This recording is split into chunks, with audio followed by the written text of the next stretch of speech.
Bismillahirrahmanirrahim. Halo semua, balik lagi di video aku. Video pembahasan kuis yang nomor 3 untuk kuis FISDAS 1 tahun 2020 Universitas Indonesia. Oke. Kita langsung baca aja ya teman-teman ya. Nomor 3, ini soalnya cukup menarik.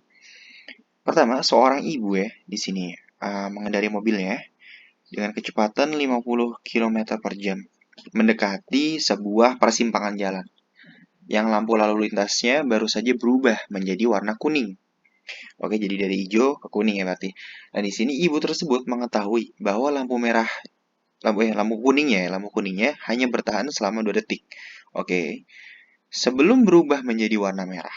Jadi dari kuning mau ke merah, ibu tuh ngira-ngira tuh, oh, ini 2 detik gitu kan ya. Nah, ibu tersebut berada sejauh 30 meter dari persimpangan. Berarti ini titik acuan kita dan lebar jalan persimpangan tersebut adalah 15 meter. Gitu, oke. Apakah si ibu harus mengurangi laju mobilnya atau malah harus dipercepat? Jika pelambatan maksimum mobil adalah negatif 6 meter per sekon kuadrat, sedangkan mobilnya dapat dipercepat dari 50 km per jam menjadi 70 km per jam dalam waktu 6 detik. Nah, di sini abaikan panjang mobil dan waktu yang dibutuhkan si ibu dalam merespon keadaan. Oke, ini menarik nih. Nah, ini ya esensi dari kinematika ya teman-teman ya. Aku ulang lagi, bahwasanya kita kinematika partikel di sini, sorry, kinematika partikel. Jadi kita menganggap objek kita itu sebagai partikel. Kita mengabaikan dimensinya, panjangnya. Gitu ya, di sini kita abaikan gitu. Nah, ini juga kita, ini hal yang menarik juga. Waktu yang dibutuhkan si ibu dalam merespon keadaan kita abaikan gitu. Karena uh, itu akan sedikit menyulitkan kita sebenarnya. Sebenarnya nggak menyulitkan juga sih, tinggal ditambah atau dikurang aja sih gitu. Tapi karena ya namanya fisika di sini ya, fisika dasar, kita menyederhanakan keadaan sebagaimana mestinya aja gitu, biar gampang aja gitu. Oke. Nah, sekarang di sini langsung kita jawab aja. Jadi ketika di sini ada jalan ya, persimpangan katakanlah mau belok kanan lah gitu. Ini seharusnya jalannya diterusin ke kanan gini ya. Nah, kemudian ada mobil, terus ada lampu merah gitu ya. Nah, di sini jarak antara mobil tersebut kita anggap aja partikel ya, titik aja lah di sini, bagian bagian belakangnya gitu. Eh, Jaraknya ke persimpangan tadi berapa tuh? 30 meter. Ya, 30 meter. Ini jaraknya 30 meter. Kemudian lebar jalannya itu 15 meter. Ya kan 15 meter. Oke, kemudian si mobil ini bergerak ke sini dengan kecepatan awalnya ada 50 km per jam. Jadi ya, di sini 50 km per jam. Oke, kemudian lampu kuningnya, ini asumsi tadi, lampu kuningnya dapat bertahan kira-kira 2 detik gitu ya. Kemudian perlambatan maksimum, berarti rem maksimumnya dia itu negatif 6 meter per sekon kuadrat. Ya, rem maksimumnya ya. Nah, dia mobil ini juga punya spesifikasi dari mobilnya gitu. Dia bisa dipercepat 50 km per jam menjadi 70 km per jam ya dalam waktu 6 detik gitu.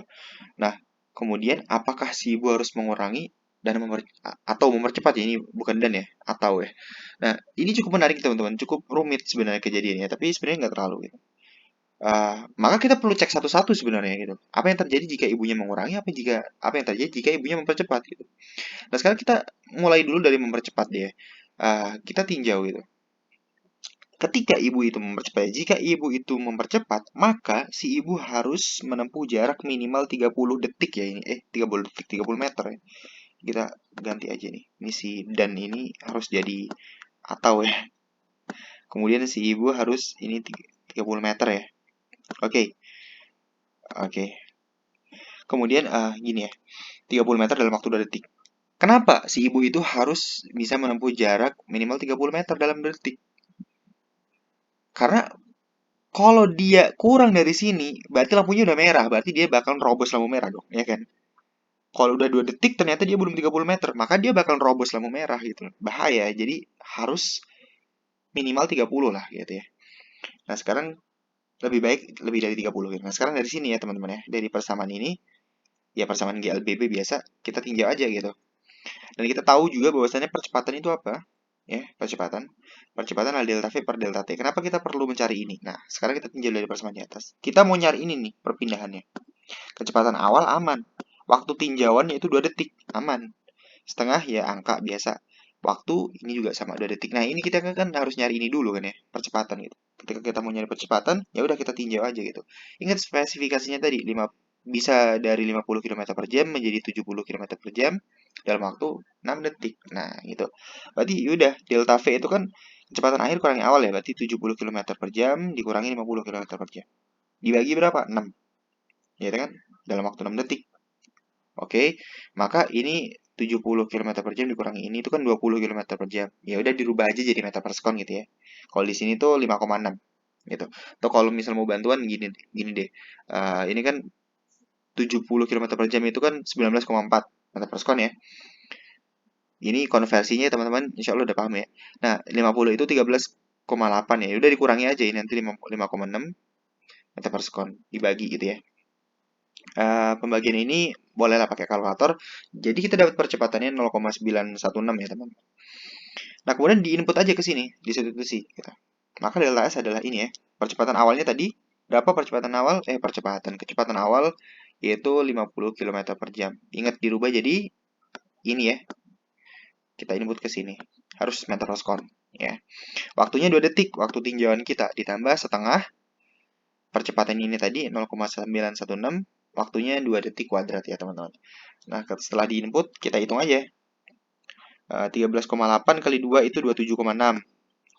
Ini 2 kuadrat itu kan 4.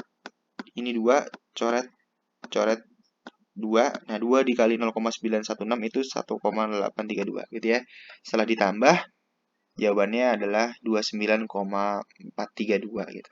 Ternyata dalam waktu 2 detik dia itu si ibu belum bisa mencapai 30 meter meskipun miris, kurang 0,5 meter aja gitu. Tapi sebagai pengendara yang baik ya, yang mematuhi lalu lintas, sebaiknya dia berhenti ibunya gitu. Jadi tidak disarankan untuk mempercepat. Apalagi kalau kita memperhatikan waktu respon. Ya kan?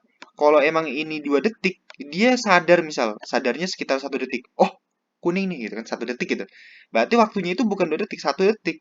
Malah lebih bahaya lagi kan gitu. Jadi disarankan untuk tidak menerobos gitu, untuk tidak mempercepat mobilnya. Oke, jadi si ibu mempercepat tidak disarankan. Nah, sekarang ini alasannya karena delta S-nya kurang dari 30 meter. Nah, sekarang bagaimana kalau ibunya itu memperlambat, teman-teman? Ketika ibunya memperlambat, ini cukup menarik ya. Kita sama pakai persamaan ini. Kemudian kita inputkan semuanya. Ya, V0-nya masih sama 13,8, waktunya 2 detik tambah setengah. Nah, ini nih perlambatannya. Kita menggunakan perlambatan maksimum sebagai acuan. Oke, sebagai acuan kita gunakan aja perlambatan maksimum. Kenapa? Oke, aku nanti bakal jelasin nanti ya. Nah, ini waktunya sama 2 detik kuadrat. Udah dihitung aja sama kayak tadi ya. Ini 27,6 setengah ya, ini setengah sama 6 3 lah ya gitu. 3 dikali 2 kuadrat 4 12 ya, negatif 12 tapi negatif di sini. Jadi perpindahannya itu 15,6 meter. Jadi pas remnya itu diinjek mentok, dia itu 15,6 teman-teman.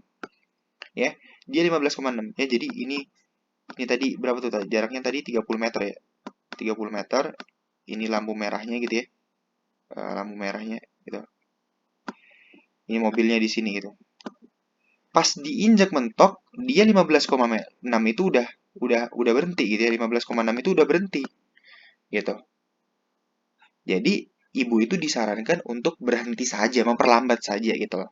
Meskipun nggak harus mentok injeknya ya. Nginjeknya ya udah gak usah mentok lah, kayak sedang-sedang aja gitu. Kalau sedang-sedang kan nanti berhentinya pas tepat di 30 meter kan gitu, di lampu merah gitu kan ya. Gitu. Jadi nggak usah diinjek mentok gitu. Jadi patokan kenapa kita menggunakan perlambatan maksimum supaya kita tahu gitu loh. Kalau semisal maksimum pun dia malah ternyata lebih dari 30 meter ya dia disarankan juga untuk tidak memperlambat gitu. Gitu. Oke, semoga apa yang aku jelasin di sini bisa dipahami dan terima kasih. Kita lanjut lagi ke video selanjutnya, teman-teman.